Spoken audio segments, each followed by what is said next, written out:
అండి. ప్రభు యొక్క బలలో ప్రవేశించే మునుపు ఒక మాట జ్ఞాపకం చేసుకుంటూ వద్దాం. ఇప్పటి వరకు మనం ఆరాధనలో ఒక విషయాన్ని జ్ఞాపకం చేసుకుంటూ వచ్చాం. ఒక వ్యక్తి గురించి ఎవరో తెలుసా?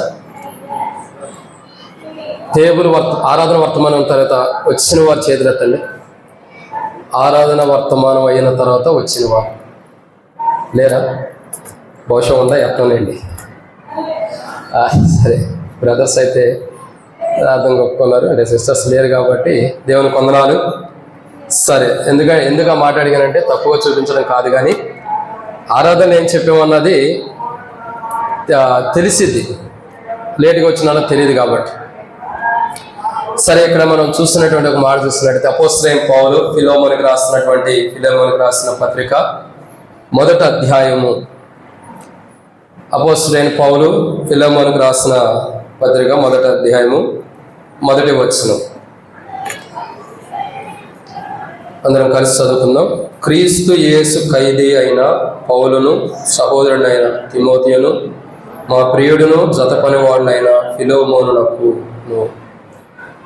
కాబట్టి ఇక్కడ ఒక వ్యక్తి కనబడుతున్నాడు. ఎవరి వ్యక్తి అంటే ఫిలోమోన్ అనే వ్యక్తి. ఫిలోమోన్ అంటాము, ఫిలేమేన్ అంటాము, రకరకాల విధానాల్లో పలికే పలికే మాటను బట్టి వస్తాము. ఈ ఫిలోమోన్ గురించి ఇప్పటికే మనం ఆరాధనలో 7 అంతల అనుభవాలకు గమనిస్తూ వస్తాం. ఫిలోమోన్లో యేసు ప్రభు వారి యొక్క గుణ లక్షణాలు ఉన్నాయి. వాటిని పౌలు కూడా పొందుకోగలుగుతూ వచ్చాడు. ఏంటి ఆ గుణ లక్షణాలు? ఆరాధన మనం చూసింది. మొదటి మాట ఏంటి? ప్రేమ. 2 నమ్మకత్వము. 3 ధైర్యం. 4 సహాయం. 5 ఆనందం. 6 విశేషమైన ఆనందము, విశేషమైన ఆదరణ. 7 దేవునికి కృతజ్ఞతాస్తుతులు చెల్లించే ఒక పాత్రగా వాడబడుతూ వచ్చాడు. ఇవన్నీ కూడా ఫిలోమోనును బట్టి పౌలు పొందుకుంటూ వచ్చాడు. అంటే పౌలుకు లేవని కావు, ఇవి విశేషమైన విధానంలో సంపాదించుకోగలుగుతూ వచ్చాడు. ఇదే రీతిలో యేసు ప్రభు వారిని బట్టి కూడా దేవుడు మనకి విశేషమైనటువంటి ఆశీర్వాదాలు, విశేషమైనటువంటి ఆనందము, ఆదరణ, ధైర్యము, సహాయము, ఇంకా కృతజ్ఞత చెల్లించే ధన్యత, ఇవన్నీ నమ్మకత్వం, ఇవన్నీ కూడా క్రీస్తుని బట్టి దేవుడు మనకు అనుమతించాడు. ఇవి మనం ఆరాధనలో మనం చూస్తూ వచ్చాం. ఇప్పుడు ప్రభు వాళ్ళ వర్తమానం చూసినట్లయితే ఫిలోమోను యొక్క జీవితంలో ఫిలోమోన్ దగ్గర నుంచి పౌలు కోరుకుంటున్నవి ఏంటి అర్థమవుతుందండి? ఫిలోమోన్ దగ్గర నుంచి పౌలు పొందుకుంటూ వచ్చాడు. కొన్ని పొందుకున్నాడు, ఆరాధన మనం చూస్తూ వచ్చాం. ఇప్పుడు ఫిలోమోన్ దగ్గర నుంచి పౌలు కోరుకుంటున్నాడు కొన్ని విషయాలు. ఇలా ఉండాలి, ఇవి నాకు అవసరం నీ దగ్గర నుంచి అని పౌలు కొన్ని కోరుకుంటున్నాడు.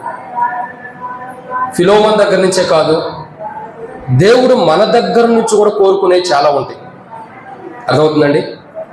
ఆరాధనలో ఫిలోమోన్ని యేసు ప్రభు వారి గుణ లక్షణాలు ఎలా కలిగి ఉన్నాడో చూస్తూ వచ్చాం. అంటే మనం కూడా యేసు ప్రభు వారి యొక్క గుణ లక్షణాలు కలిగి ఉంటాం.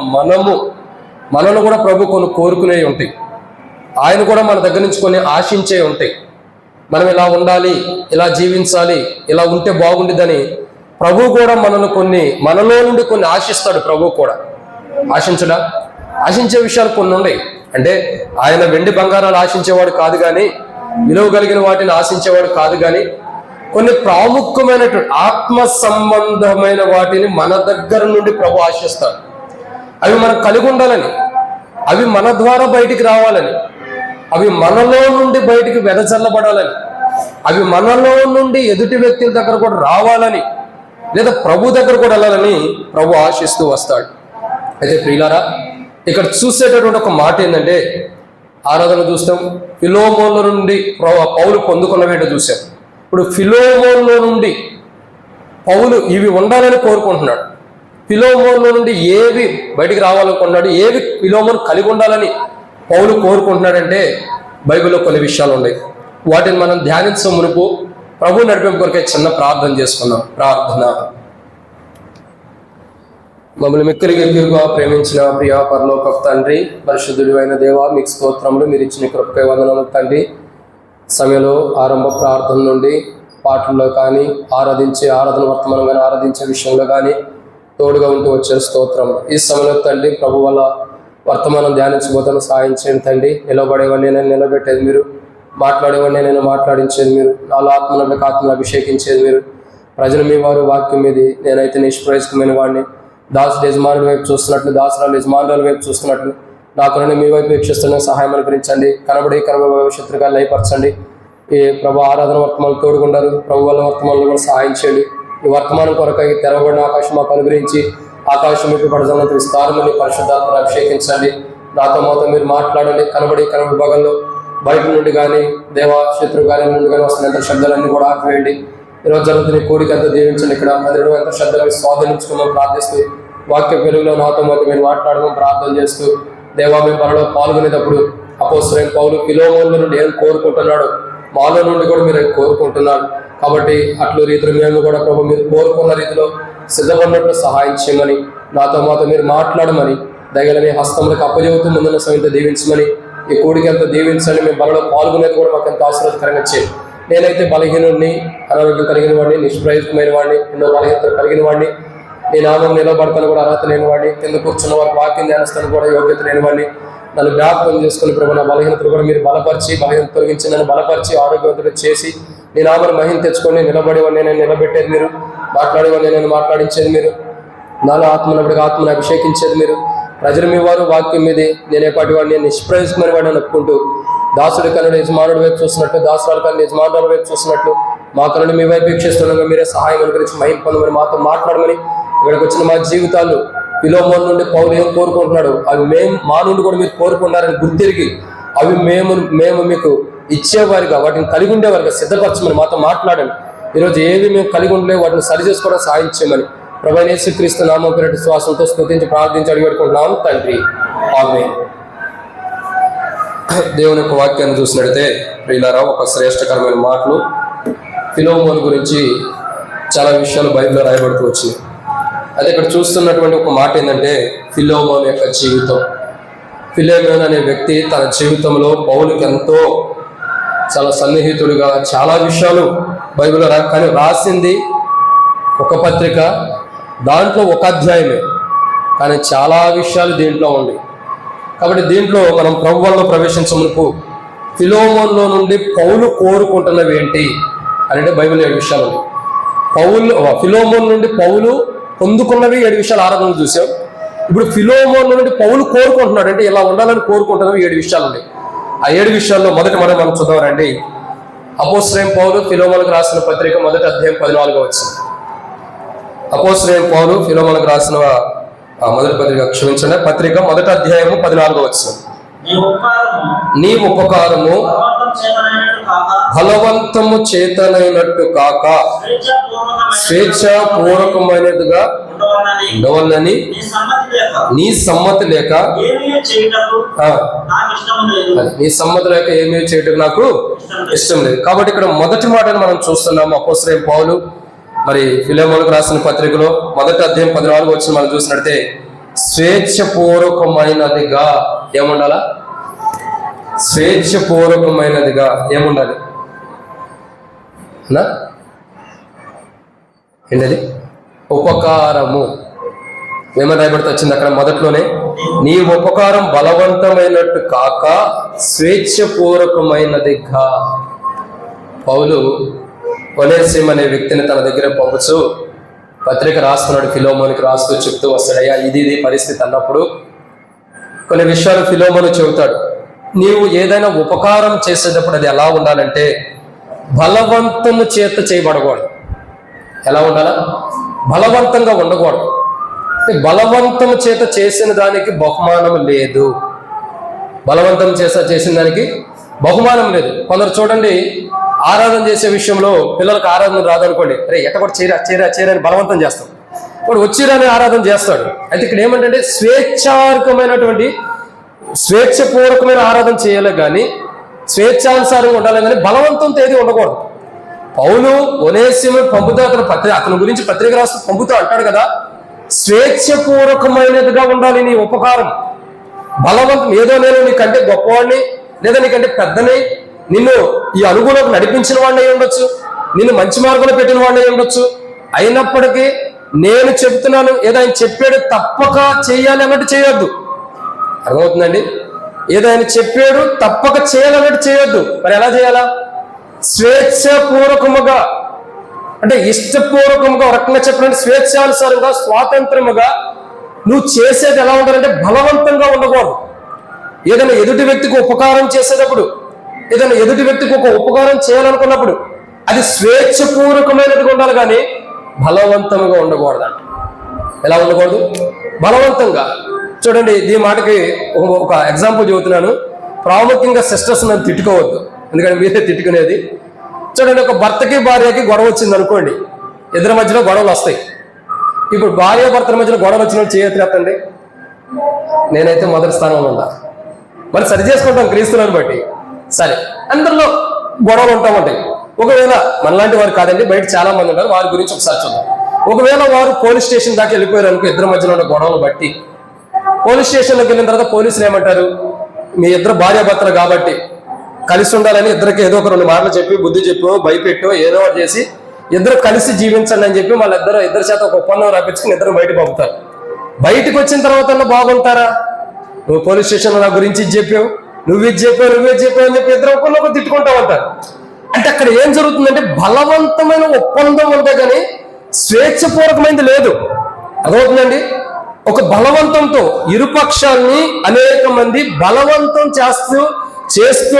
చేస్తున్నారు కాబట్టి ఒప్పందం వచ్చింది, కానీ ఇష్టపూర్వకమైనది లేదు. అంటే స్వేచ్ఛానుసారంగా లేదు, ఒక ఇష్టపూర్వకమైనటువంటి హృదయంతో వచ్చింది కాదు ఇది. సో గమనించినట్లయితే మొదటి మాట, ఉపకారం చేసేటప్పుడు అది ఎలా ఉండాలంటే స్వేచ్ఛానుసారంగా ఉండాలి.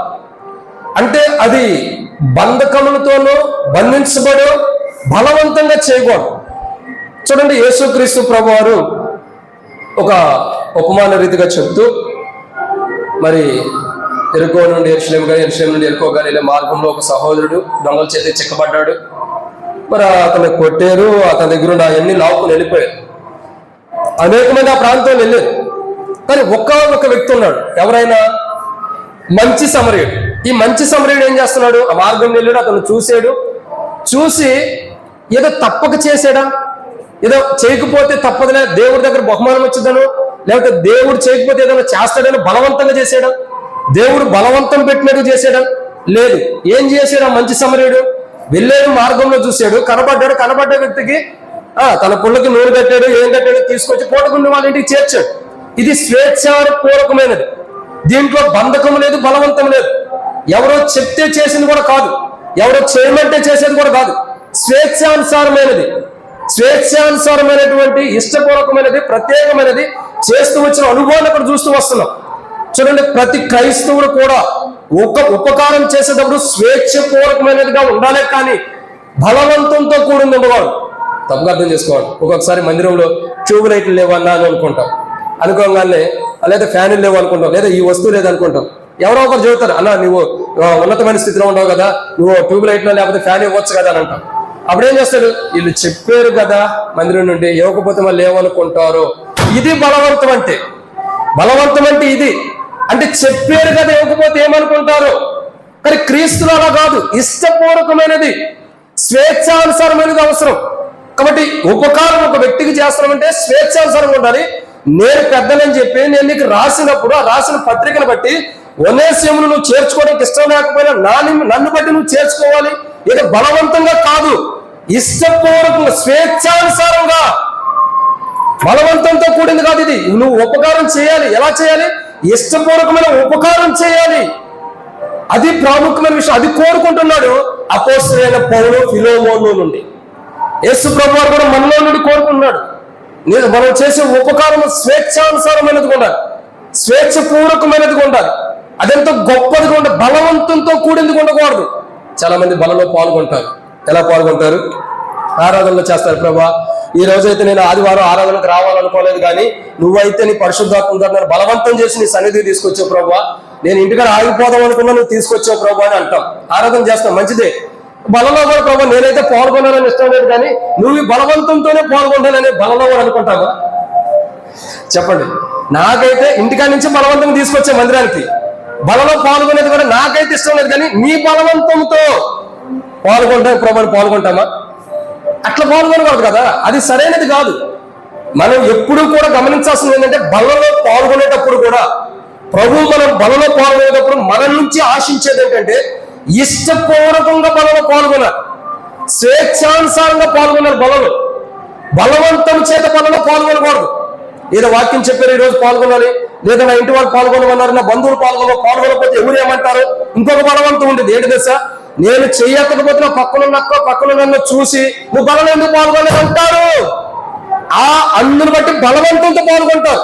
ఎవరో చూసి నన్ను అంటారేమో అన్న బలవంతంతో పాల్గొనేవాళ్ళు అంటారు. కానీ బలలో పాల్గొనేటప్పుడు మొదటి మాట బైబిల్ చెబుతున్నమాట, స్వేచ్ఛపూర్వకముగా. ఒక ఉపకారం చేసేటప్పుడు ఎంత స్వేచ్ఛపూర్వకంగా చేయాలో బలలో పాల్గొనేటప్పుడు కూడా మనం స్వేచ్ఛపూర్వకంగా, బలవంతం లేకుండా, ఎవరు ఎవరి ద్వారా కూడా బలవంతం పరచబడిపోకుండా మనం స్వేచ్ఛానుసారంగా బలలో పాల్గొనాలి. అది ప్రాముఖ్యమైనది కోరుకుంటున్నాడు పౌలు ఫిలోమోనుల నుండి కోరుకుంటున్న మొదటిది ఇదే. ఏమని? స్వేచ్ఛపూర్వకమైన జీవితం ఇది ఉండాలి. ఒక వ్యక్తికి నువ్వు ఉపకారం చేయబోతున్నావు, ఒక వ్యక్తికి మేలు చేయబోతున్నావు, ఒక వ్యక్తికి సహాయం చేయబోతున్నావు, అది కష్టముతోనో బాధతోనో ఎవరో చెప్పారని చేయవద్దు. మరి ఎలా చేయాలా? ఇష్టపూర్వక, స్వేచ్ఛానుసారంగా. అది ప్రాముఖ్యమైనది. బలలో పాల్గొనే వ్యక్తి స్వేచ్ఛపూర్వకమైన వాడిగా ఉండవాలని ప్రభు కోరుకుంటున్నాడు. స్వేచ్ఛపూర్వకమైన విధానంలో పాల్గొనాలని కోరుకుంటున్నాడు. ఎవరు బలవంతముతో ఏదో బలవంతము చేస్తేనో, ఏదో ఎవరో చూస్తారంటేనో, ఎవరు ఏదైనా అంటారని బలవంతముతో బలలో పాల్గొంటే దేవుడు ఇష్టపడ్డాడు, ప్రభు ఇష్టపడ్డాడు. బలలో పాల్గొనే వ్యక్తి, బలలో పాల్గొనాలనుకున్న క్రైస్తవుడు, ప్రభు యొక్క బలలో చేయాలనుకున్న క్రైస్తవుడు నుండి ప్రభు ఆశిస్తుంది ఏంటంటే స్వేచ్ఛపూర్వకముగా, బలవంతం కాకుండా బలలో పాల్గొనాలి ఈ వ్యక్తి అని ప్రభు కోరుచున్నాడు. ఈరోజు అలా పాల్గొంటేనే మనం సిద్ధంగా ఉన్నామా? ప్రభు కోరుకున్న రీతిలో స్వేచ్ఛపూర్వకంగా, ఏ బలవంతం లేకుండా, ఎవరి బలవంతం లేకుండా, ఎవరి ప్రేమ లేకుండా, ఎవరు పక్కన చూస్తారు వాళ్ళు చూస్తారు, వీళ్ళు చూస్తారు, వీళ్ళ కొరకు వాళ్ళ కొరకు బలలో పాల్గొనుకోకుండా నీ అంతటికి నీవు, నా అంతటికి నేను స్వేచ్ఛపూర్వకముగా ప్రభు ఆశించిన రీతిలో, ప్రభు కోరుకున్న రీతిలో ఈరోజు బలలో పాల్గొనడానికి నీవు నేను సిద్ధముగా ఉన్నావా లేదా పరీక్షించుకోవాలి. అది ప్రభు కోరుకునేది ఏంటంటే స్వేచ్ఛపూర్వకమైన వాడిగా బలలో పాల్గొనాలి. ఒక ఉపకారం చేయడానికి స్వేచ్ఛపూర్వకమైన జీవితం ఎంత అవసరమో బలలో పాల్గొంటారు కదా స్వేచ్ఛపూర్వకమైన జీవితం అవసరం. అది లేనప్పుడు బలవంతంతో బలలో పాల్గొంటే ప్రయోజనం ఏముంది? అర్థమవుతుందండి. పెద్దవాళ్ళు సామెతలు చెబుతారు, అంటే నా వయసు ఉండేవాడు కాదురండి, ఇంకా కొద్ది పెద్దవాడు, అంటే నాకు కూడా తల మెరిసిపోయింది, వయసు అయిపోయింది కాబట్టి చాలా మంది పెద్దవాళ్ళు చెబుతారు. వెనక కుర్చీలో ఉండే వాళ్ళు అందరూ కూడా, కొంతమంది కింద కూడా కూర్చున్నారు. ఏం చెబుతారంటే, అరే పెళ్లికి ఎట్టగొట్ట బలవంతం చేసి నేను పెళ్లిపేటల వరకు తీసుకొస్తాను కానీ బలవంతంతో తాళి కట్టించలేవరా అంటామా లేదా? బలవంతంగా ఎట్లా కొట్టలేని సరే ఏదో ఒకటి ఒప్పింపజేసి పెళ్లిపేటల వరకు తీసుకొస్తాం కానీ తాళి బలవంతంగా కట్టించలేవరా అంటారు. ఎందుకంటారు ఆ మాట? నిన్ను ఏదైనా నచ్చ చెప్పి నీ పెళ్లి దాకా తీసుకొచ్చినా పెళ్లి చేసుకున్న టైంలో నువ్వు ఎలా ఉండాలా? స్వేచ్ఛపూర్వకంగా నువ్వు పెళ్లి చేసుకోవాలి. ఆ తాళి కట్టేది కూడా మేము బలవంతం చేస్తే నువ్వు కట్టకూడదు అని పెద్దలు చాలా మంది కూడా సామెతల పూర్వకంగా అనేక పూర్వకంగా చెబుతూ వస్తారు. వాక్యము మనల్ని ఎంత సరి చేయటానికి మన దగ్గరికి తీసుకొచ్చి మనం బలవంతం చేసి మనం సరి చేసినా బలలో పాల్గొనేటప్పుడు వాక్య వెలుగులో స్వేచ్ఛపూర్వకంగా మనం పాల్గొనాలి. అలా పాల్గొనలేనప్పుడు అది దేవునికి మహిమకరంగా ఉండదు. బలవంతంగా బలలో పాల్గొంటాం కాబట్టి దేవుని తీర్పుని తెచ్చుకుంటాం. ఇది మొదటి మాట. అయితే ఫిలోమోను నుండి పౌలు కోరుకుంటుంది ఇదే. మొట్టమొదటిగా నీవు స్వేచ్ఛపూర్వకమైన ఉపకారం చేయాలి ఎదుటి వ్యక్తికి. ఒక మంచి సమరయుడు ఎలా చేశాడు, ఏదో భారముతోనో బాధ్యతతోనో చేయాలన్న విధానం కాదు. స్వేచ్ఛపూర్వకమైన ఉపకారం ఎలా చేస్తూ వచ్చాడో అట్టి స్వేచ్ఛపూర్వకమైన ఉపకారం చేయాలా, అట్టి స్వేచ్ఛపూర్వకమైన విధానంలో క్రైస్తవుడు బలలో పాల్గొనాలని ప్రభువైన యేసుక్రీస్తు ప్రభువారు పరమనం నుండి ఆశిస్తున్నాడు. మనలో నుండి ఆయన కోరుకుంటున్నది ఏంటంటే ఇదే, స్వేచ్ఛపూర్వకంగా ఏ బలవంతం లేకుండా బలలో పాల్గొనేది మొదటి మాట. రెండో విషయాన్ని చూద్దామండి. అపోస్తలుడైన పౌలు ఫిలెమోనుకు రాసిన పత్రిక 1వ అధ్యాయం 2వ మాట మనం చూసినట్లయితే 14వ వచనం.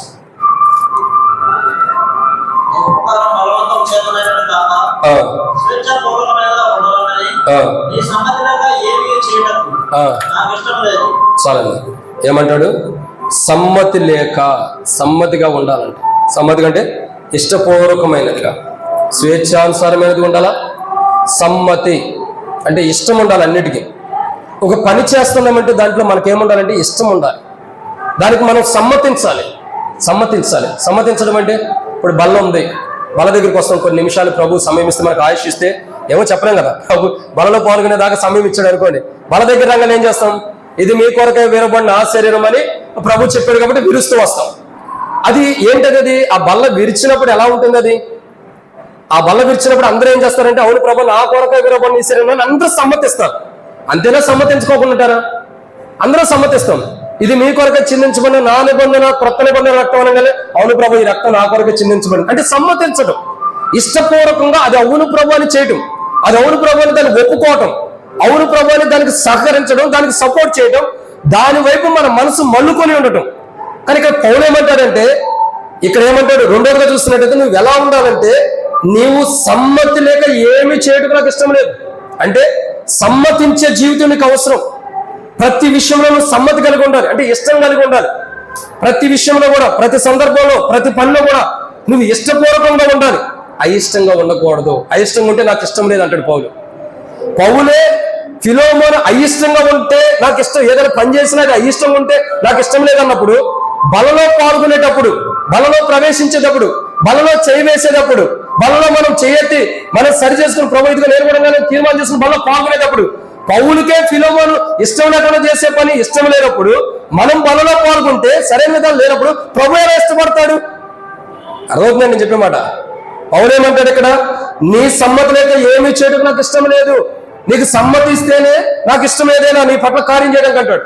మనం బలలో పాల్గొనేటప్పుడు దేవునితో లేదంటే బలలో లేదంటే వాక్య పెరుగులో దేవుని మాటల యొక్క విలువలో ఆ మాటల్లో సమ్మతించలేనప్పుడు, బలలో సమ్మతించలేనప్పుడు, బలలో ఏకీభవించలేనప్పుడు, బలకి సమీపంగా రానప్పుడు, బలలో ఒకటే తీర్మానం లేనప్పుడు, ఏకతాత్పర్యం లేనప్పుడు, ఒకే అనుభవం రాలేనప్పుడు బలలో మనం సమ్మతించి పాల్గొనలేమని అర్థం.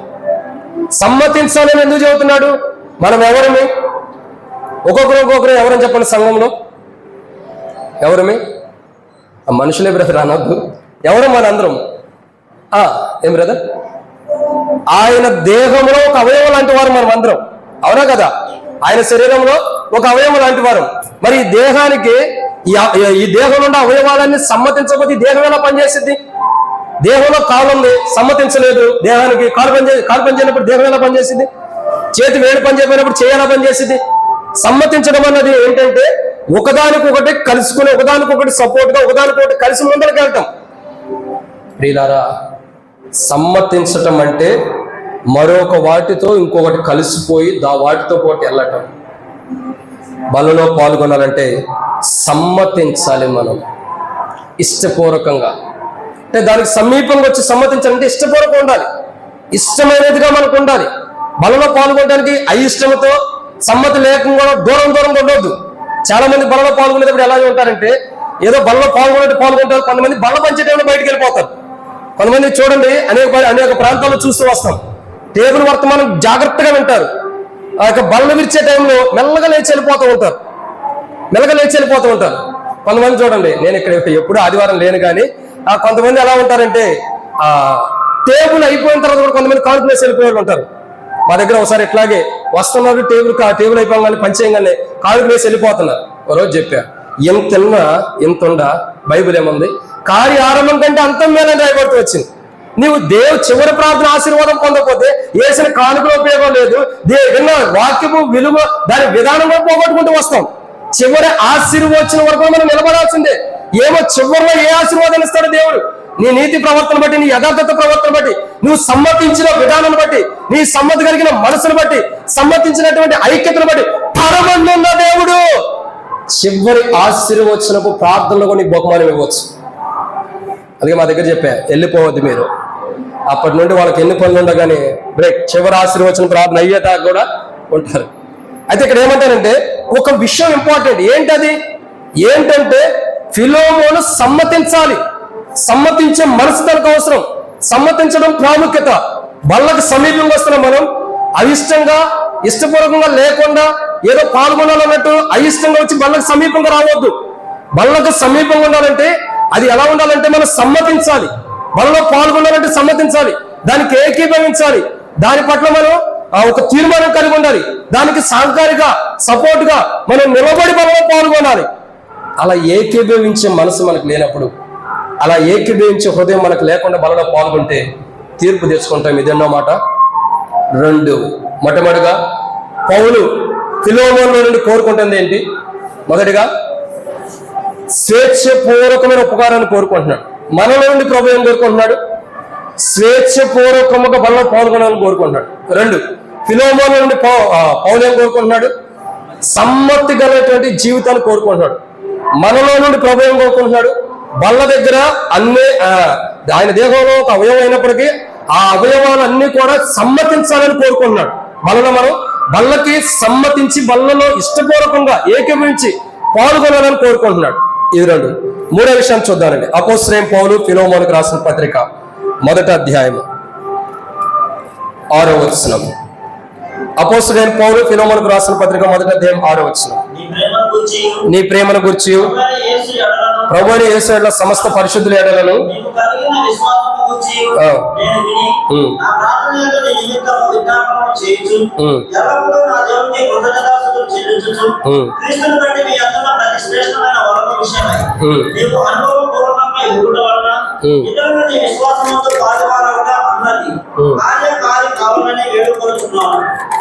చాలా. కాబట్టి ఇక్కడ మనం చూస్తున్న 3వ మాట ఏంటి? 3వ మాట అంటే, మూడవదిగా ఫిలోమోనులో నుండి పౌలు కోరుకుంటున్నది ఏంటంటే, మూడవదిగా అనుభవపూర్వకమైన జీవితం కావాలని కోరుకుంటున్నాడు. ఒక అనుభవపూర్వకమైన జీవితం ఫిలోమోనులో ఉండాలని పౌలు కోరుకుంటున్నాడు. తనలో ఒక అనుభవపూర్వకమైన జీవితం ఉండాలి. అనేక విషయాల్లో అనుభవపూర్వకమైన జీవితం మనకు అవసరం. బల దగ్గర సమీపించే మన జీవితాల్లో అనుభవాలు మనలో ఉండాలి. ఏంటి అనుభవపూర్వకమైన జీవితం? క్రీస్తు ప్రేమ అనుభవపూర్వకమైన విధానం, క్రీస్తుతో సహవాసం అనుభవపూర్వకమైనదిగా ఉండాలి. క్రీస్తులో జీవించే జీవితం అనుభవపూర్వకమైనదిగా ఉండాలి. ఇంకా బలలో పాల్గొనేది కూడా అనుభవపూర్వకంగా ఉండాలి. అంటే అనుభవం లేనట్టు బలలో పాల్గొనొద్దు. అనుభవం లేని వారంటే ఎవరు చెప్పండి? ఇంగ్లీష్లో ఎక్స్పీరియన్స్ అంటాం. ఎక్స్పీరియన్స్ అంటే అనుభవమే కదా. అనుభవం అంతేనా కదా? అనుభవం కలిగిన వారు ఎలా ఉంటారు? ఇప్పుడు పెద్దలు ఉంటారు చాలా మంది ఇక్కడ. మా వయసు మళ్ళిన వారు, తెల్ల వెంట్రుకలు కలిగిన వారు అనేక మంది పెద్దలు ఉంటారు. ఒక వివాహం చేయాలనుకోండి, మనం ఎవరిని అడుగుతాం వెళ్ళి? ఇక్కడ ఉండే యవనస్తులు నుంచండి, మీరు పెళ్లి కానివాడు నుంచండి. ఎవరైనా ఒక ఇద్దరు సిగ్గుపడుతున్నారు. ఒక ఇద్దరు యవనస్తులు ఉంటారు. పెద్దవారు పెళ్లి చేయాలనుకున్న వ్యక్తి యవనస్తుల దగ్గరికి వెళ్ళగా నేను పెళ్లి అటు చేయాలని అడుగుతాడా? ఏమంటాడు? 4 డీజే పాటలు పెట్టు, ఏంటి చక్కగా బిర్యానీ పెట్టి అవి పెట్టి ఇవి పెట్టి అంటాడు. అదే పెద్దలను అడిగితే, తల మెరిసిన వారు, అనుభవం కలిగిన వారిని అడిగితే, ఇది ఇట్లా క్రమంగా ఇట్లా ఒక వేలు ఇట్లా చక్కగా చేసుకో, డబ్బులు ఖర్చు కాకుండా, ఎక్కువగా ఖర్చు పెట్టకుండా, ఆడంబరంగా ఖర్చు పెట్టుకోకుండా ఉండదంటూ చక్కగా చేసుకోమని మనకు వెళ్ళాల్సిన మార్గాలు మనకు చెప్తారు. అంటే అర్థం ఏంటి? వాళ్ళు ఆల్రెడీ ఆ మార్గం వెళ్ళారు కాబట్టి వాళ్ళు అనుభవాలు చెప్పగలుగుతున్నారు. అనుభవం లేని వ్యక్తిని పెళ్లి అట్ట చేయాలంటే డీజేలు పెట్టమంటారు, అన్ని పెట్టమంటారు. ఎందుకు? తొక్కడానికి, డ్యాన్సులు తొక్కడానికి. అర్థమవుతుందండి? అనుభవం లేనివాడు వేరు, అనుభవం ఉన్నవాడు వేరు. బలలో పాల్గొనే ప్రతి క్రైస్తవుడు, రక్షణ మారుమనసు బాప్తిసం పొందిన ప్రతి విశ్వాసి అనుభవపూర్వకముగా బలలో పాల్గొనాలి. ప్రేమలో అనుభవం ఉండాలి. క్రీస్తు యొక్క ప్రేమలో, ప్రభుత్వంటే సావాసంలో అనుభవం ఉండాలి. ప్రభుత్వం నడిచే విధానంలో అనుభవం ఉండాలి. ప్రభుత్వం ఉండే విధానంలో అనుభవం ఉండాలి. బలలో పాల్గొనే విధానంలో అనుభవం ఉండాలి. ప్రభు యొక్క శరీరంలో చేయవేసే విధానంలో అనుభవం ఉండాలి. ప్రభు యొక్క దేహంలో తినే విధానంలో అనుభవం ఉండాలి. ప్రభు రక్తాన్ని తాగే విధానంలో అనుభవం ఉండాలి. అనుభవం లేకుండా బలలో పాల్గొంటే తీర్పు కొరకే కానీ మేలు కొరకు కాదు. పౌలు అంటాడు, అపోస్తలుడైన పౌలు కొరింథీయులకు రాసిన 1వ పత్రిక 11వ అధ్యాయంలో పౌలు అంటాడు, మీలో అనేకులు చాలా మంది వివేచింపక తిని త్రాగి, మీరు అనేకులు చాలా మంది రోగంలో బలహీనమై ఉన్నారు, చాలా మంది నిద్రిస్తున్నారు. వై? ఎందుకంటే అనుభవపూర్వకమైన జీవితం లేదు. బలలో పాల్గొనాలి. మా తండ్రి గారు పాల్గొన్నారు, నేను పాల్గొంటా. మా తండ్రి గారి తర్వాత నాకు వచ్చిన వారసత్వం బలలో పాల్గొనేది నేను పాల్గొంటున్నా. చల్లదు. మా అమ్మగారు పాల్గొని నేనే పాల్గొంటున్నా. వాళ్ళు చాలా అనుభవంగా వెళ్తూ వచ్చారు, అందుకే వాళ్ళలాగా నేను కూడా బలలో పాల్గొంటున్నా. కుదరదు. అనుభవం నీకెక్కడా?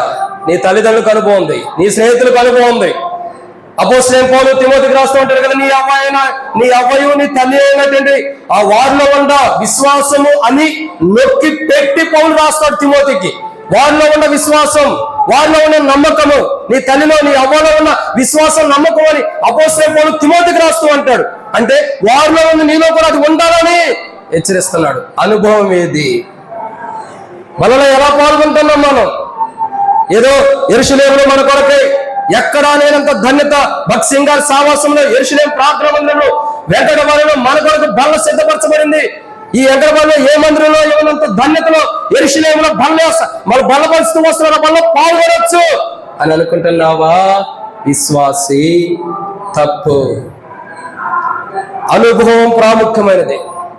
ప్రతి విషయంలో అనుభవపూర్వకమైన బలలో పాల్గొనాలి.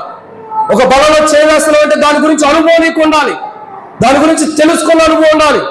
అసలు ప్రభు యొక్క దేహం, ప్రభు యొక్క రక్తం ఎలాంటిదంటే నీ నా కొరకై చిందించబడిన నిబంధన రక్తం. ఒక నిబంధన కొరకై తీయబడి యేసు ప్రభు దేహం నుండి తీయబడిన రక్తం అది. మన స్వస్థత కొరకు, మన జీవితం మార్చడానికి, మనకు పునరుద్ధానం ఇవ్వడానికి దేహం నలగొట్టబడి, ఎరగొట్టబడి, చెప్పబడి దున్నబడుతూ వచ్చింది మన కొరకై. ఈ అనుభవాలు మనకు అవసరం. అనుభవం లేకుండా బలలో పాల్గొంటే ప్రయోజనం లేదు, చాలా నష్టపోతాం. ఒక అనుభవం అవసరం. ఇప్పటివరకు చాలా మంది యువత వస్తారు, అంటే పెద్దలు తప్పుగా అనుకోవద్దండి, ఇక్కడ కాదులే, నేను ఎప్పుడు ఇక్కడ వెళ్ళలేదు. ఇక్కడ వాళ్ళందరూ నాకు చాలా స్నేహితులుగా, సన్నిహితులుగా, పెద్దలు కానీ విశ్వాసులు కానీ చాలా ప్రేమగా ఉంటారు. అందరూ కూడా అన్నోళ్ళందరూ కూడా ఇప్పుడు వచ్చిన ప్రేమగా పలకరిస్తారు. మీ గురించి కాదు, అనేక ప్రాంతాలకు వెళ్తూ ఉంటాం. బ్రదర్, నేను ఒక 20 సంవత్సరాల నుంచి మందిరంలో ఉంటున్నా బ్రదర్, ఒక 40 సంవత్సరాల నుంచి, ఒక 50 సంవత్సరాల నుంచి. నేను ఒకటి అడుగుతా, అన్న 50 సంవత్సరాల్లో ఏం నేర్చుకున్నారు? అది ఒక 2 మాటలు చెప్పండి అని అడుగుతా. ఏముంది బ్రదర్, బలలో పాల్గొంటాం, దేవుని సన్నిధికి రావడం, మందిరానికి రావడం, ఆరాధనలు ఉంటాం, ఇవే మేము నేర్చుకున్నాం. చాలా ఆనందం. ప్రభు పంచిన ప్రేమ లేదా? ఆ సావాసం లేదా? నేనేమంటానంటే మనం గొప్పలు చెప్పుకోవాలి. అనుభవం ఎంత ఉంది? అనుభవం ఇంపార్టెంట్. బల్లలో నేను ఇలా పాల్గొనగలుగుతున్నాను. ప్రతి ఆదివారం బల్ల దగ్గరికి వచ్చినప్పుడు ఈ బల్ల ఎలాంటిది, దాని అనుభవం నీకు అవసరం. ఈ దేహం ఎలాంటిది, దాని అనుభవం నీకు అవసరం. ఈ రక్తం ఎలాంటిది, దాని అనుభవం నీకు అవసరం. ఆ అనుభవంతో బల్లలో పాల్గొని ఇతరులకు చెప్పు, ఇతరులకు తెలియపరచు. బల్ల ఎలాంటిది, ఈ దేహం ఎలాంటిది, ఈ రక్తం ఎలాంటిది అని ఇతరులకు తెలియపరిస్తే ఆ అనుభవాన్ని ఇతరులు నేర్చుకుంటారు. మనమే నేర్చుకునే స్థితిలో ఉంటే ఇతరులకి నేర్పగలుగుతాం.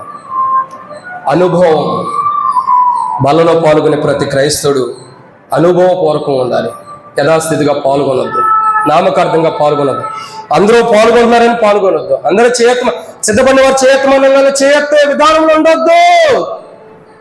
బల్లలో పాల్గొనక మునుపు, చేయత్తకు మునుపు నీ అనుభవం ఎలా ఉంది? ఇప్పటికైనా బల్ల దగ్గర అనుభవం లేకపోతే ఇప్పటికైనా సరి చేసుకోవాలి. ప్రభా, నాకు బల్ల గురించి అనుభవం లేదు, ప్రభు దేహముల గురించి అనుభవం, ఆ యొక్క అనుభవపూర్వకమైన జీవితం లేదు. ఆ బల్ల గురించి, ఆ దేహముల గురించి అనుభవపూర్వకమైన జీవితం నాకు. చూడండి, పౌలు ఫిలోమోనుకు రాస్తూ అదే అంటాడు, అనుభవపూర్వకముగా. ఒక అనుభవపూర్వకమైన జీవితం అవసరం. ఒక వరం ఏంటంటే, ఏ మందిరాల్లో లేని ధన్యత భక్త్ సింగ్ గారి సావాసంలో మనకు దేవుడు బల్ల మనందరికీ సమీపంగా పెట్టడం ఒక అనుభవం. ఈ ధన్యత, ఇది ఒక వరం మనకి. అన్ని అంటే తప్పుగా అంటలేదండి వేరే మందిరాల గురించి, వాళ్ళ క్రమాలే. వెళ్తారు, చేతితో తీసుకుంటారు, ఎవరికాళ్ళు ముక్కలు తీసుకుని వెళ్ళిపోతూ ఉంటారు.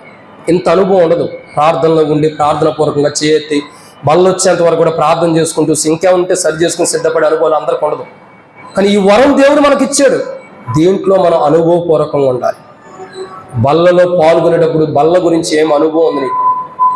ఏం అనుభవపూర్వకంగా బల్లలో పాల్గొంటున్నావు? ఏ అనుభవాలు నీలో ఉండే, ఏ అనుభవాలు కలిగి బల్లలో పాల్గొంటున్నావు? నీవైనా నేనైనా సరి చేసుకోవాలి, తెలుసుకోవాలి. అనుభవపూర్వకమైన క్రైస్తవ జీవితం లేకపోతే బల్లలో పాల్గొన్న తీర్పే. ఫిలోమోనుకు అదే చెబుతాడు, అన్ని విషయాలు అనుభవపూర్వకం ఉండు.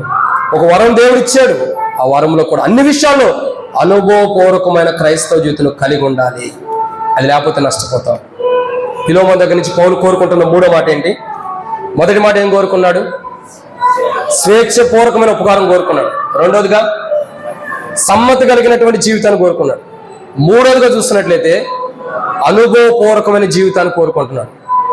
మనల్ని ప్రభు కోరుకుంటుంది ఏంటంటే స్వేచ్ఛపూర్వకంగా బలలో పాల్గొనాలి, బలవంతం లేకుండా.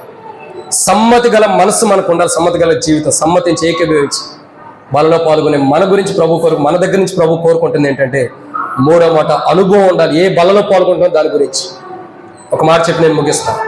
ముగిస్తున్నట్టు వాక్యం అది ఇది మాట. చూడండి, ఒక వ్యక్తి కారు డ్రైవింగ్ చేస్తాడు అనుకోండి. కారు అసలు దాని గేర్లు ఏంటి, దాని స్టీరింగ్ ఏంటి, దాని బ్రేక్లు ఎక్కడ ఉంది, క్లచ్ ఎక్కడ ఉంది, దాని గురించి అనుభవం లేనప్పుడు ఆ వ్యక్తి డ్రైవింగ్ చేయలేడు. ఒక వ్యక్తి బైక్ కొంటారు, కొన్నప్పుడు ఆ బైక్ గేర్లు ఉన్నాయా లేవని మనం చూడలేదు అనుకోండి. గేర్లు లేని బండి తీసుకొచ్చి గేర్లు ఎత్తా ఉంటే బండి నడిచిద్దా? నడదు. ఎక్సెల్ ఎన్ని ఉంటాయి, నడుస్తాయా? అంటే ఒక అనుభవం, దాని గురించి తెలుసుకోవాలి.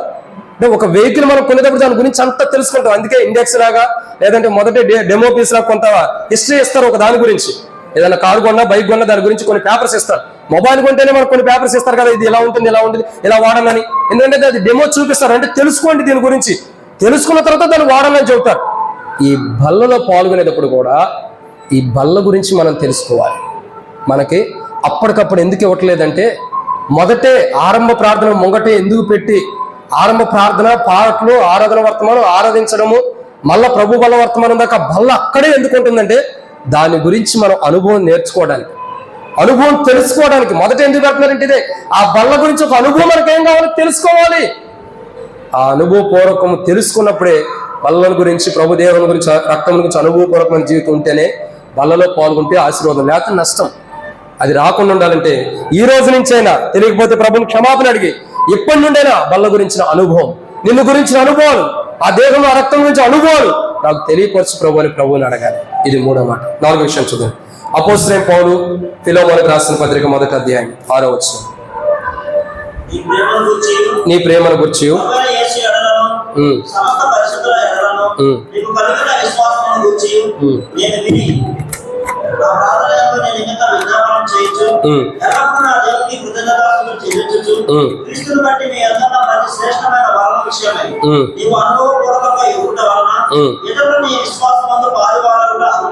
చాలా ఏమని రాయబడుతూ వచ్చిందండి, ఇతరులు నీ విశ్వాసమందు,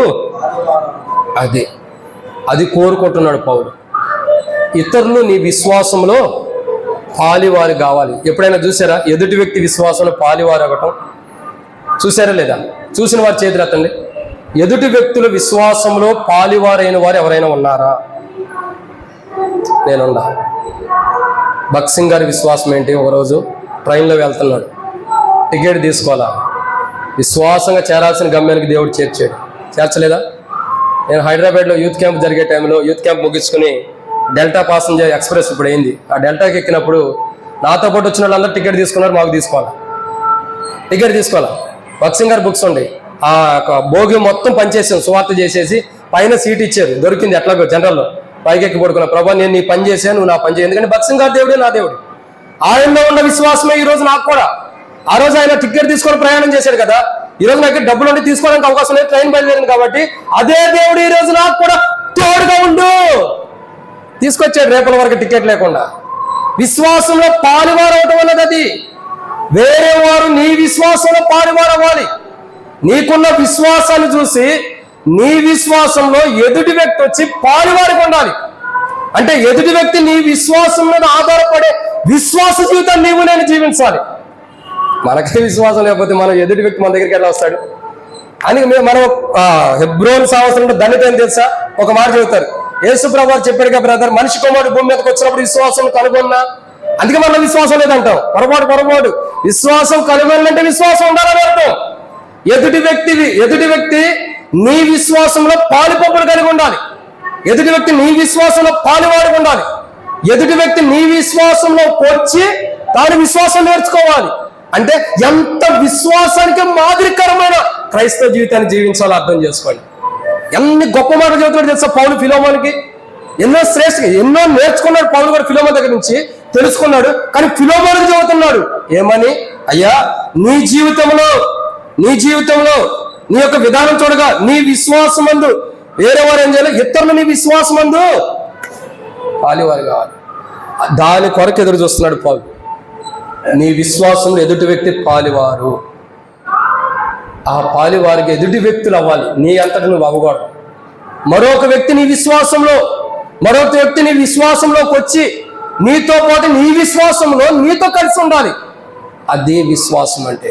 అది ఎలాంటిదో చెప్పమంటారా? తప్పుగా అర్థం చేసుకోకపోతే, ఒక యవనస్తుడికి, అంటే ప్రధాని పెళ్లి గురించి చెబుతున్నాడు అనుకో, ఒక నాకు పెళ్ళి అయిపోయింది, 3 పిల్లలు, ఆల్రెడీ 2 పిల్లలు ఇక్కడే ఉన్నారు, వచ్చాము ఫ్యామిలీగా. ఒక యవనస్తుడు మ్యారేజ్ చేసుకునే సమయం వచ్చినప్పుడు ఒక సహోదరిని చూసి మ్యారేజ్ చేసుకుంటారు. చేసుకున్న తర్వాత ఏం జరిగిద్ది, సహోదరుడి దగ్గరికి సహోదరి వచ్చింది, ఇద్దరు కలిసి ముందరికి వెళ్తారు. అప్పటిదాకా ఆమె జీవితం ఎలా ఉందా, ఎలా నివసిస్తుందా, ఏముందన్న తర్వాత వివాహమైన తర్వాత ఏం చేస్తుంది, ఈయనలో కలిసిపోయి ఈయనతో పాటు వెళ్తుంది. అవునా, నువ్వు అటుపో పెళ్లి చేసుకున్నావు కదా, నేను ఇటు వెళ్ళిపోతాను, నేను ఇటు వెళ్ళిపోతాను. మనం ఒక వీడియో చూసాం యూట్యూబ్లో, పెళ్ళయి అరగంట అయిందంట. పెళ్ళైన అరగంటకి విడాకులు కావాలని వెళ్ళిపోయారు వాళ్ళు, పోలీస్ స్టేషన్కి ఎక్కడికి వెళ్ళిపోయారు. ఏంటని చెబితే ఏదో చిన్న మాట కోసం 2 గొడవలు వచ్చినాయి. అంటే ఎందుకు చదువుతున్నా అంటే, అట్లాంటి వాళ్ళు ఎవరైనా ఉంటే క్షమించండి, మీ గురించి కాదు. ఎందుకు చదువుతున్నామంటే చిన్నదే ఒక విషయం ఏంటంటే, ఒక యవనస్తుడు ఒక యవనస్తురాలు ఇద్దరికి వివాహం చేయబడింది. యవనస్తుడితో యవనస్తురాలు కలిసి తన కుటుంబ జీవితాలు కొనసాగుతూ వెళ్ళిపోతుంది. అంటే తన విశ్వాసం, తన నమ్మకత్వం, తన పనిలో ఏమి కూడా పాలుభాగస్రాలు అవుతుంది. అవట్లేదా? ఇంకా అర్థమయ్యే రీతిలో చెప్పమంటారా? మన తెలుగు భాషలో మనకు అర్థమయ్యే రీతిలో. ఇప్పుడు యవనస్తుడిగా ఉన్నప్పుడు బట్టలు వాష్ చేసుకునేవాడు. ఇప్పుడు ఏం చేసేది, మ్యారేజ్ అయిన తర్వాత అన్నీ తెచ్చి ఆడేసి నువ్వు ఉతకంటుందా? అట్లాంటి వాళ్ళు ఉంటారు, నేను చాలా మంది ఉంటారు. ఉతకమంటుందా? లేదు. ఆయన విడిచిన బట్టలే ఉతుకుతూ వస్తుంది. అంటే అర్థం ఏంటి, ఇప్పటి వరకు ఆయన చేశాడు, ఇప్పుడు ఆయనలో ఏమో పాలుభాగస్తులైంది కాబట్టి ఆయన పనులు ఏం చేస్తుంది. విశ్వాసం అంటే, విశ్వాసంలో పాలుభాగస్తులు అంటే అదే. నీ విశ్వాసంలో ఇతరులు పాలువారు అవ్వాలంటే నువ్వు చేసే ఏదైతే నువ్వు జీవించే విశ్వాసం ఉందో దాంట్లో ఎదుటి వ్యక్తులు వచ్చి ఆ పనిని కొనసాగిస్తూ వెళ్ళాలి. అదే విశ్వాసంలో పాలుభాగస్తులు అంటే. కాబట్టి మనలో ఎంత విశ్వాసం ఉండాలని అది అర్థం చేసుకోండి. మనం ఎంత విశ్వాసం కలిగి ఉండాలో, మనం ఎంత విశ్వాసులుగా ఉండాలన్నది బైబిల్ సెలవిస్తుంది. కాబట్టి ప్రియులారా, ఎన్నో మాట ఇది, 4వదిగా విశ్వాసములు ఇతరులు నీ విశ్వాసంలో పాలువారు కావాలి, పాలుభాగస్తులు కావాలి. ఒక పనే కాదు, అనేక విషయాల్లో నీ విశ్వాసం ప్రతివారు. ఇదిగో పలానన్న ప్రార్థన చేస్తే దేవుడి ఫ్యాన్ ఇచ్చాడు, నేను కూడా ఆయనలాగా ప్రార్థన చేయాలి, అది విశ్వాసంలో పాలుభాగస్తులు. పలానక్క ప్రార్థన చేస్తే దేవుడు ఈ బాక్సులు ఇచ్చాడు, నేను కూడా ప్రార్థన చేయాలి, మరొకటి అవసరం. అంటే నీ విశ్వాసంలో పాలువారు అవటం అదే అనుభవం. అంటే ఒక వస్తువు అవసరం, దాని విషయంలో పాలుభాగాలు. ఇప్పుడు చూడండి, మన కుటుంబీకులు ఉంటారు, ఏదైనా అవసరం ఉండేది, మనకు అనారోగ్యం ఉందనుకోండి, మనం ప్రార్థన చేస్తాం, ప్రభా నా అనారోగ్యం తీసేయని, పోయిద్ది. అప్పుడు మన పిల్లలు చూస్తారు, ఏమంటారు, ప్రభా నా తల్లి నా తండ్రి ప్రార్థన చేసినప్పుడు వారి అనారోగ్యం తీసేసావు కదా, నాకు కూడా అనారోగ్యం వచ్చింది తీసే అంటారు. అంటే అదేంటి, నా తల్లి నా తండ్రి అంటున్నారంటే వారి విశ్వాసంలో పాలుభాగస్తులు అవుతున్నారని. ఇతరులని విశ్వాసంలో పాలువారు అవ్వాలి. అసలు మనకే విశ్వాసం లేకుండా వల్ల పాల్గొంటే కష్టం. విశ్వాసంలో ఇతరులు పాలువారి కావాలి. మనకే విశ్వాసం లేకపోతే దేవుని తీర్పు తెచ్చుకుంటాం. విశ్వాసం, చాలా మంది ఈ రోజుల్లో బల్ల పాల్గొంటారు, విశ్వాసం లేదు. ఓ రోజు ప్రభు వస్తాడు, నన్ను తీసుకెళ్తాడు. ఓ రోజు ప్రభు ఆకాశం మేఘాలనే వస్తాడు, తన మహిమతో వస్తాడు, సంఘంగా ఉన్న నేను ఎత్తబడతాను, ప్రభు రాజ్యంలోకి వెళ్తాను అన్న విశ్వాసము నేడు దినాల్లో ప్రజలకు తక్కువైపోయే బల్లలో కూడా సరి చేసుకోకుండా యథాస్థితిగా ప్రతి ఆదివారం బలలో పాల్గొన్నట్టే పాల్గొంటున్నారు. ప్రతి ఆదివారం బలలో పాల్గొన్నట్టే పాల్గొంటున్నారు. అది కరెక్ట్ సమమైనది కాదు, దేవునికి సరిపోయేది కాదు. మన జీవితం దేవునికి సరిపోయిన రీతిలో లేదు. పాలువారిగా నువ్వు చేసే నీలో ఉన్న విశ్వాస జీవితం, నీలో నాలో ఉన్న విశ్వాస జీవితంలో ఎదుటి వ్యక్తులు వచ్చి దాంట్లో నివసించాలి. అది పాలువారిగా. అట్లా పాలువారిగా అవ్వాలన్నది ప్రభు ఆశ. అసలు మనకే విశ్వాసం లేకుండా బల్ల పాల్గొంటే దేవుని తీర్పుని తెచ్చుకుంటాం. మన విశ్వాసం ఎదుటి వ్యక్తి పాలువారు అవుతున్నారో లేదో చూడాలి. ఫిలోమోను దగ్గర నుంచి పౌలు కోరుకుంటున్నది 4వ మాట ఏంటంటే, విశ్వాసం ఇతరులు, నీ విశ్వాసం ఇతరులు పాలువారు కావాలి. నువ్వు ఎదుటి వ్యక్తి విశ్వాసం పాలువారుగా ఈ స్థితిలో నువ్వు ఉండకూడదు. ఎదుటి వ్యక్తుల మీద నువ్వు ఆధారపడినట్టు ఉండకూడదు. ఎదుటి వ్యక్తుల మీద నువ్వు డిపెండ్ అయినట్టు ఉండకూడదు. నీ మీద ఎదుటి వ్యక్తి డిపెండ్ అయినట్టు ఉండాలి. అది నిజమైన విశ్వాసంలో పాలువారు చేసుకోవటం. ఇది కోరుకుంటున్నాడు. మన దగ్గర నుండి కూడా ప్రభు బలలో పాల్గొనుకున్నప్పుడు బల దగ్గరికి వచ్చిన మనలో నుండి ప్రభు ఇదే కోరుకున్నాడు, మన విశ్వాసం ఎదుటి వ్యక్తులు పాలువారు అవ్వాలి. అలా మన విశ్వాసం ఉందా? అలాంటి మన విశ్వాసం, అసలు మనమే విశ్వాసం లేకుండా బలలో పాల్గొంటే దేవుని తీర్పులో తెచ్చుకుంటాం. ఇది 4వ మాట. 5వ విషయాన్ని చూద్దానండి.